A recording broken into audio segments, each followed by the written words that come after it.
So if you've read the book, that's pretty much the underlying current of the book, is that certainty is what people buy. Certainty is the reason that people will go to McDonald's, or they'll go to Starbucks, or they'll go to various things, and you think it's average. It's like really shitty that you go to a airport, for example. McDonald's will always be full. The line will always be full, even if next to it is a family-run, amazing, like equivalent of the Philadelphia's or Pennsylvania's best homemade burger, right? That we all know is going to be better. The line won't be anywhere near as big for McDonald's, which is pretty shitty in comparison.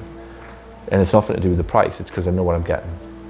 I'll always go with the place that delivers that certainty, and that's what you get with places like Starbucks, like McDonald's, which doesn't necessarily have superior products, possibly doesn't even have superior service, but they guarantee what you're going to get.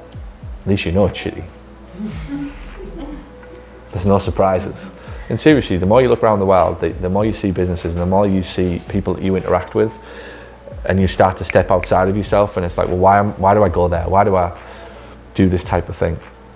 Why do I shop with these places? Why do I always go back to that same retailer or that same place, even though it might not be brilliant? It's because I know what I'm getting. I'm certain in the outcome of what I'm going to get, which a lot of patients don't. They don't get when they come to this type of place. They are buying something with an uncertain outcome, and I think our job really becomes to replace that. We can't give them like a box with stuff in it and a TV that comes ready to be assembled and put on the wall, but what we can give them is a feeling that when I do business with Roscoe PT, Roscoe Physiotherapy, I'm significantly, or how I feel about doing with you is immediately enhanced, and I feel better just because I'm doing business with Roscoe PT. Every one of you's had a situation where you've gone into a restaurant or you've gone somewhere and you've looked at the price and you immediately start to not enjoy the process because you're there and you think, oh shit, this better be worth it. Like this had better be worth it, this extra money that I'm paying.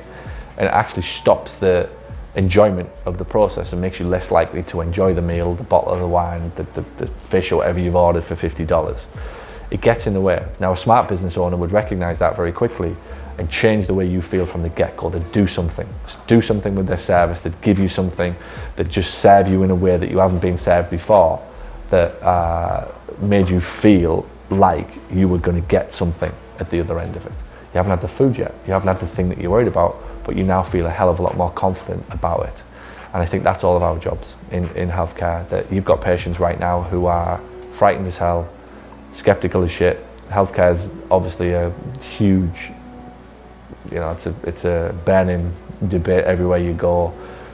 You've got people with more choices than ever. You've got people who are less likely to want to do something. More and more are becoming passive because of internet and exercises and YouTube and self-help and all that type of stuff. Now you can get creams, pills.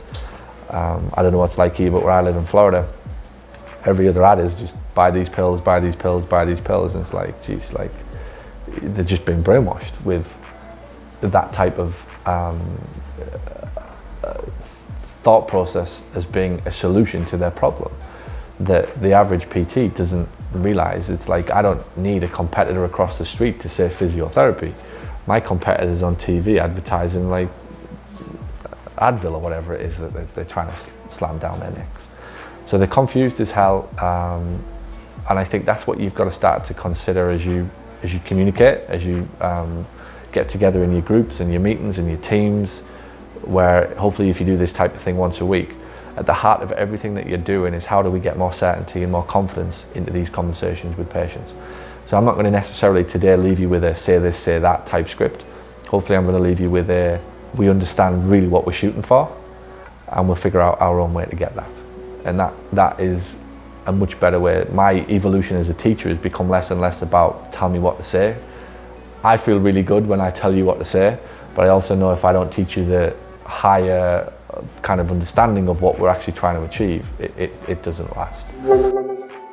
Thanks for watching this video, and if you found it helpful, and if you now find yourself thinking, I wonder what else this person can help me with, head over to paulgough.com/books, where you can find my best-selling books, which will show you how to add more profit to your practice. Or send an email to paul@paulgough.com to ask about how we can help you accelerate the growth and profitability of your clinic.